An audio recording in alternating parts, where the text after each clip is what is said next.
자, 안녕하십니까. 하이퍼립입니다. 자, 이제 의전원, 치전원, 한전원 원서 접수가 얼마 남지 않았죠. 아마 원서 접수보다 더 걱정되는 것은 당연히 이제 우리가 MDT 준비하는 과정이기 때문에 지금 공부하느라 무척 바쁘실 것 같고, 이런 바쁜 와중에서 우리에게 가장 큰 부담을 주고 있는 건 당연히 자기소개서 작성이겠죠. 자, 우리가 의전원이나 치전에서는 자소서가 정말 중요합니다. 자소서를 통해서 본인의 학업적 역량, 또 지금까지 준비의 과정, 그리고 실제 대학에 입학하고 난 후에 본인의 진로나 탐구에 대한 계획들을 보여주면서 본인이 가지고 있는 장점과 특기를 보여준다는 점에 있어서 매우 중요한 요소고, 또 결국은 자기소개서가 서류평가뿐만 아니라 면접에도 활용이 되어지기 때문에 그만큼 클 수밖에 없어요.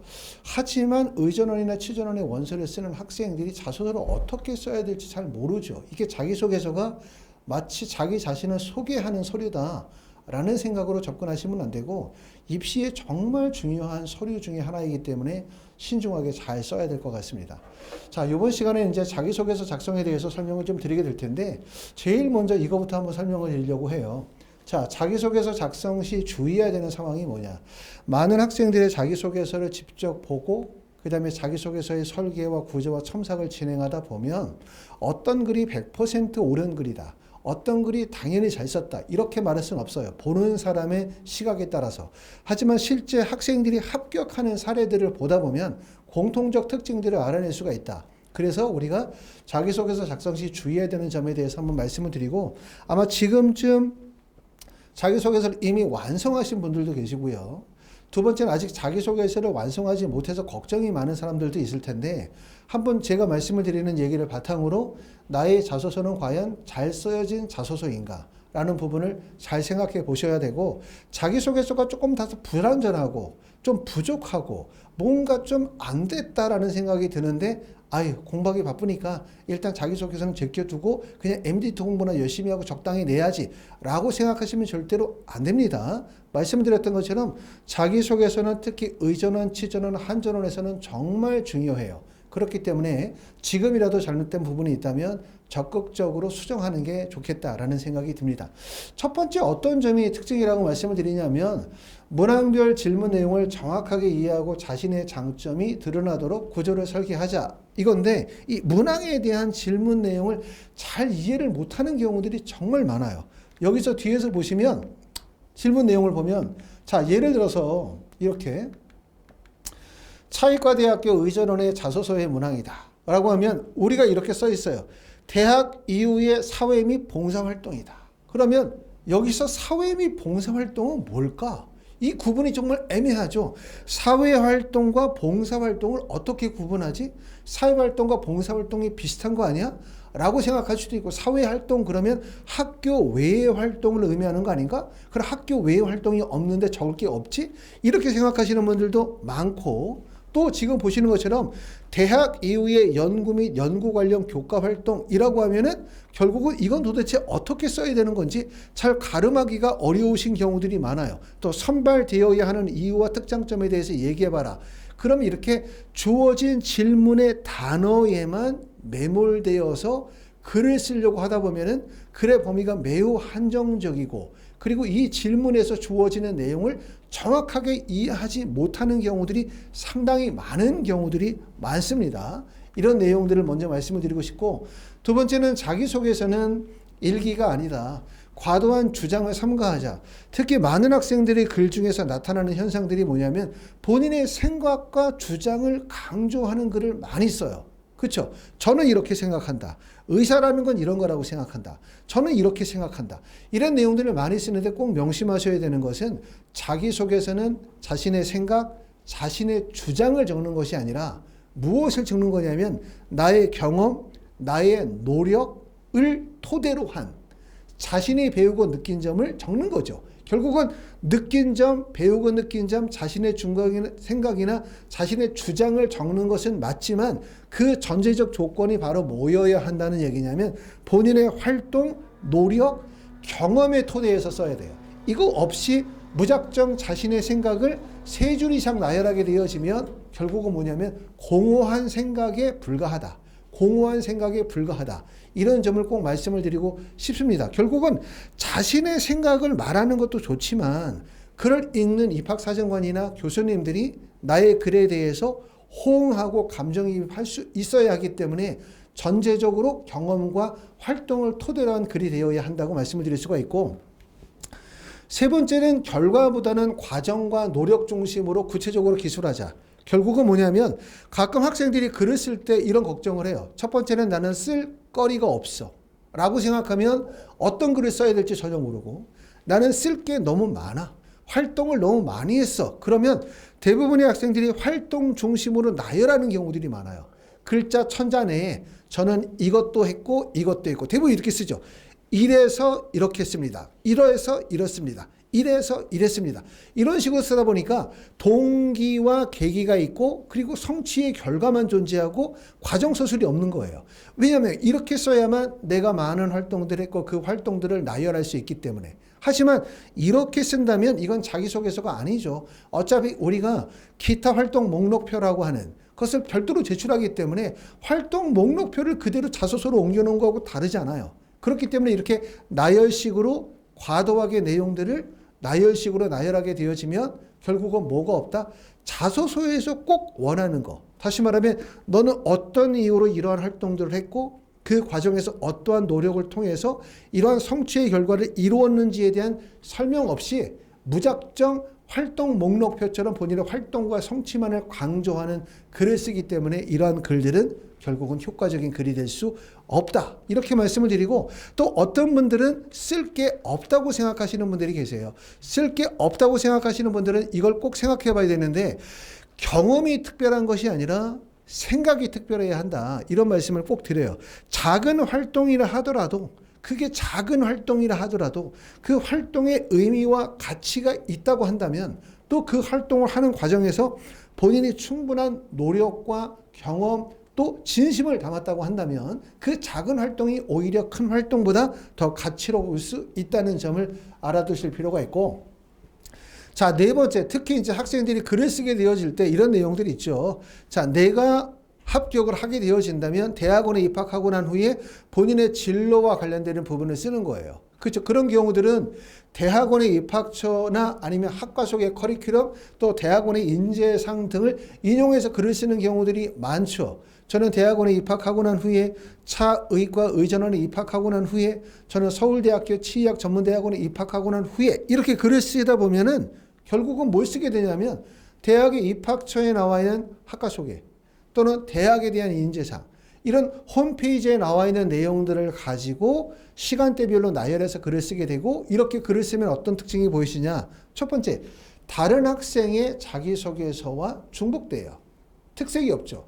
두 번째는 그렇게 기재가 되어져 있는 내용은 나의 경험, 나의 생각이 아니라 결국은 홈페이지에 있는 내용이고 다른 사람의 글을 써서 붙인 글이기 때문에 결국은 자기소개서가 될 수가 없다는 점이기 때문에 이런 점들 주의하셔야 되는데, 여전히 이제 잘못 이해하시는 분들은, 또 어떤 분들은 자기소개서 전문가라고 하시는 분들도 말할 때 무슨 얘기냐면 대학의 인재상을 강조해야 된다. 대학의 커리큘럼을 강조해야 된다. 그 대학에서 중점적으로 연구하는 분야가 무엇인지를 강조해야 된다. 라고 말씀하시는 분들도 계시지만 이런 경우는 다 올바른 방법이 아니라고 생각해요. 저를 차의과대학 의전원에 꼭 붙여주십시오. 제발 붙여주십시오. 간절히 부탁드립니다. 간청합니다. 아무리 얘기를 해도 붙어주지 않아요. 대학에서 뽑고자 하는 부분은 나에게 아부하고 굽신거리고 붙여달라고 사정을 하는 학생이 아니라 본인이 주체적인 활동을 통하여 역량과 우수성을 가지고 있는 학생이겠죠. 그러니까 결국은 대학의 인재상에 의존하거나 대학에게 굽신거리면서 원서를 쓰는 것이 아니라 본인이 가지고 있는 장점과 우수성들을 드러낼 수 있어야만 한다. 이게 바로 자기소개서의 핵심이라고 말씀을 드릴 수 있고, 특히 부모님에 대해서 언급하는 경우들이 많아요. 학생들이 성장 과정에 대한 부분을 글을 쓰다 보면은 각 대학들이 지금 보시는 것처럼 성장에 대한 과정들의 표현들이 있습니다.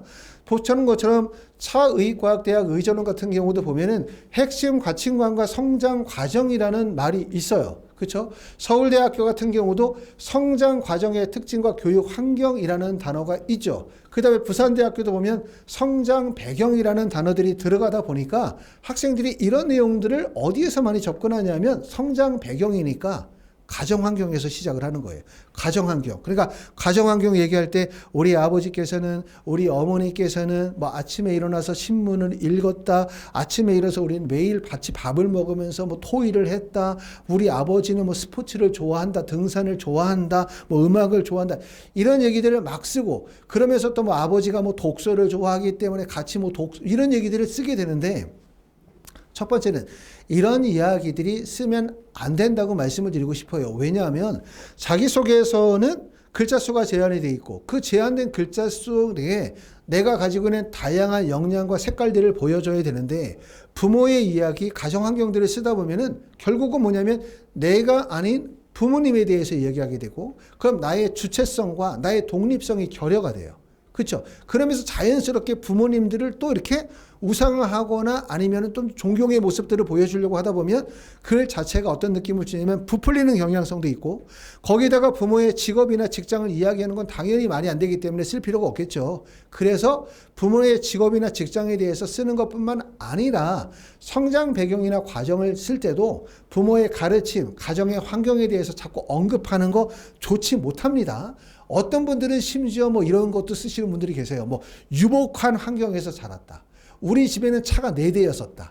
뭐 돈은 걱정하지 않았다. 뭐 이런 얘기 쓰는 거는 말도 안 되죠. 이런 걸 쓰시는 분들 아무도 없겠죠. 이런 것뿐만 아니라 부모님의 가르침이나 교육적 환경에 대해서 쓸 때 부모님, 어머님, 아버님, 할머니 이런 거 언급하는 거는 좋지 않고 본인의 생각을 적어야 돼요. 본인의 생각, 본인의 경험을 적는 것이 가장 좋다고 생각합니다.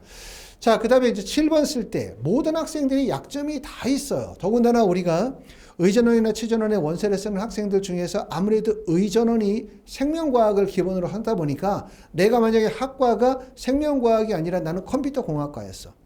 그쵸? 컴퓨터공학과였어. 나는 산림이었어. 이러면 나는 학과가 생명과학이나 화학이 아니기 때문에 학과적으로 약간 좀 적합성이 떨어지는 거 아니야? 라고 생각하시는 분들, 또는 어떤 분들은 나는 문과야. 나는 정치외교학과인데 나는 지금 의전원이나 치전원의 원서를 쓰는 거야. 그럼 교수님들이 볼 때 야, 너는 문과니까 이렇게 생명과학이나 화학의 약점이 있겠구나. 이렇게 생각할까 봐 걱정이 되는 거죠. 이러다 보니까 학생들이 자신의 약점을 감추고 장점을 지나치게 강조하려고만 노력하는 경우들이 상당히 많아요. 그렇죠? 하지만 이런 약점들을 조금 더 노력을 통해서 그걸 보완하려고 노력을 해야 되거든요. 결국은 이런 거죠. 내가 성적이 안 좋아. 성적이 나빠. 이건 약점이죠. 하지만 성적이 나쁘다고 해서 내가 노력도 하지 않았고 준비도 하지 않은 건 아니죠. 성적이 안 좋으면 뭐를 강조해야 되냐면 내가 성적이 안 좋았고, 하지만 나는 그 성적을 극복하기 위해서 어떠한 노력을 했고 또 앞으로 어떻게 성적을 발전시키기 위해 노력을 할 것인지, 이런 부분들을 본인이 가지고 있는 노력, 본인의 고민들을 강조해 줌으로 인하여 성적은 좀 부족하지만 학생이 진심을 다하는구나 라는 느낌을 줄 수 있어야 된다고 생각을 합니다. 자, 그 다음에 8번째는 이제 해외에서 고등학교, 대학을 졸업하시고 원서를 쓰시는 분들 중에서는 좋은 지역에서 잘하시는 분들도 계시죠. 내가 예를 들어서 미국 동부에 있는 대학을 졸업하고 난 다음에 국내 대학에 원서를 쓰시는 분들도 계시지만 한국보다 조금 더 열악한 환경에서 대학 과정을 보내고서 원서를 쓰시는 분들 중에서는 자꾸 해당 나라의 의료의 환경이라든가 여러 가지 환경들을 약간 폄하하면서 한국 좋다.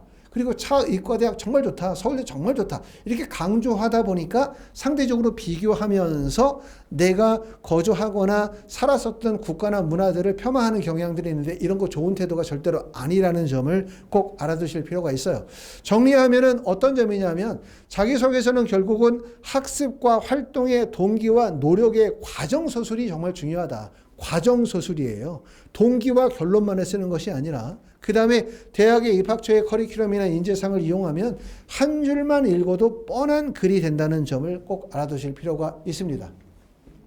자, 올해는 우리가 이제 아시는 것처럼 의전원, 치전원은 정말 좋은 기회죠. 그쵸. 의대 정원이 늘어나면서 설마 했지만 보시는 것처럼 차의과학대학이 전년도에 비해서 모집 인원이 큰 폭으로 늘었어요.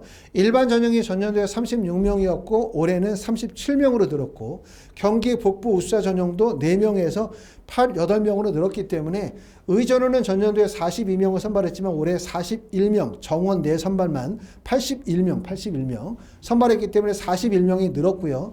치전원이나 한전원은 전년도하고 동일한데 이렇게 의전원의 인원이 많이 늘면 의전원으로 합격하기도 좋을 뿐만 아니라 당연히 의전원, 치전원을 중복 지원하기 때문에 치전원에서도 그만큼 충원율이 높아지고 입결이 낮아질 수밖에 없겠죠. 자, 전년도의 경쟁률을 보시는 것처럼 사회과대학 같은 경우는 경쟁률이 8.33, 전남대학교 보시는 것처럼 일반 전형이 5.8대1, 부산대학교 국내대학 출신자가 6.5대1이니까 사실 그렇게 경쟁률은 아주 높다고 볼 수 없고 올해 사회과대학의 의전원이 인원이 2배 이상 늘어나면서 경쟁률이 다소 높아질 수 있긴 하지만 이 인원의 확정, 인원이 증원된 부분이 확정된 부분이 사실상 거의 뭐 한 5월 정도에 확정이 됐다고 말씀을 드릴 수 있기 때문에 그만큼 인원이 늘어난 거에 대해서 맞춰서 미리부터 준비하는 학생들이 사실상 많지 않았어요. 경쟁률이 다소 늘어난다 하더라도 실질 경쟁률은 전년도와 다른 점이 없다. 그렇기 때문에 내가 의전원이나 치전원을 미리부터 준비한 학생들이라고 한다면 훨씬 더 좋은 기회가 올해 있지 않겠나라는 생각이 듭니다. 자, 원서 접수 일정을 차의과학대학에 맞춰서 설명을 드리면 8월 6일과 8월 8일이 원서 접수 일정이고요. 그 다음에 자기소개서 업로드 기간은 8월 9일에서 8월 13일입니다. 그렇죠? 지금 대략적으로 남아있는 시간이 한 달 정도 시간이 남았죠. 충분합니다. 한 달 정도의 시간이라면 자기소개서를 작성하기에 충분한 시간이기 때문에 너무 많이 걱정하실 필요는 없고 아까도 말씀드렸었던 것처럼 현재 자기소개서를 작성하지 못하신 분들이라고 한다면 지금서부터 작성을 하셔야 되고요. 두 번째는 자기소개서는 작성이 되어져 있지만 제가 앞에서 말씀드렸었던 것처럼 효과적으로 자신의 역량과 우수성 과정에 대한 설명을 하지 못하는 자소서다. 이거 정말 그냥 그 본인이 가지고 있는 생각과 느낌만을 그냥 적어놓은 자소서라고 생각하면 더 늦기 전에 지금이라도 수정을 하셔야 됩니다. 또 자소서가 실제 잘 된 건지 안 된 건지 몰라. 내가 열심히 쓰긴 쓰는데 잘 된 건지 안 된 건지 모르겠다. 그럼 객관적인 분석과 평가가 반드시 필요하겠죠. 시간적으로 한 달이라는 시간은 충분히 작업을 할 수 있습니다. 대학마다 이렇게 자기소개서 문항이 가장 큰 점은 어려운 점 뭐냐면 대학마다 자기소개서의 문항이 다르다는 점, 문항마다 글자 수가 다르다는 점, 또 자기소개서에 주어지는 질문의 내용들을 어떻게 해석하고 어떻게 문장을 구성해야 할 것인가. 이런 부분들이 정말 고민이 아닐 수가 없어요. 그렇죠? 그렇기 때문에 이런 부분들은 좀 더 전문가에게 의견을 구하고 합격할 수 있는 자소서를 완성하는 과정이 되게 중요하다고 생각합니다. 한 달 정도 남은 과정에서 자소서 작성하는 과정들은 첫 번째는 여러분들이 초안을 작성하고 난 다음에 또 작성되어져 있는 내용을 바탕으로 제가 직접 자기소개서 설계 구조를 해요. 자기소개서를 못 쓰는 이유는 글을 못 써서가 아니거든요. 핵심은 구조 설계를 못하는 거예요. 어떻게 구조를 잡을 건지, 나의 단점을 어떻게 보완할 것이, 나의 장점을 어떻게 보여줄 것인지를 구조 설계를 못하기 때문에 구조 설계하는 작업을 저와 함께 진행하게 되고 그러면 구조 설계를 하면 거의 95% 글이 완성이 됩니다. 그러고 난 다음에 마지막의 부분은 첨삭 과정을 통해서 보완하도록 할 거고 대략적으로 이런 과정들은 한 달 또는 짧게 생각하면 뭐 3주 정도, 이 정도의 시간으로 또는 2주 내에서도 작업이 가능하다는 점 설명을 좀 드릴 수가 있습니다. 자, 하이퍼리뷰는 아시는 것처럼 사실은 저희가 의대를 전문적으로 하잖아요. 그렇죠? 의전원뿐만 아니라 의대 편입학, 그 다음에 의대 수시, 정시, 재외국민 전형. 그렇기 때문에 의대와 관련된 다양한 활동들과 그 다음에 다양한 데이터들을 기반으로 삼고 있고 저희 홈페이지에 보시면 실제 많은 학생들의 자기소개서가 업로드되고 판매가 되어지고 있습니다. 그만큼 다른 업체에 비해서 의대와 관련된 의대 자소서와 관련된 다양한 데이터를 구비하고 있다는 점이고 특히 자기소개서 첨삭에서는 이런 부분들이 정말 중요하지 않을 수가 없습니다. 말씀을 드렸던 것처럼 아직 완성하지 못하신 분들이거나 또는 완성을 했긴 했지만 본인이 생각할 때 부족함이 있다고 생각하거나 또는 자기소개서를 쓰긴 써놨는데 여러 업체를 통해서 쓰기는 썼지만 이게 잘 쓴 글인지 안 쓴 글인지 정확하게 한번 판단하고 싶다라고 생각하시는 분들은 자기소개서 첨삭을 의뢰하시면 도움이 되실 것 같습니다. 감사합니다.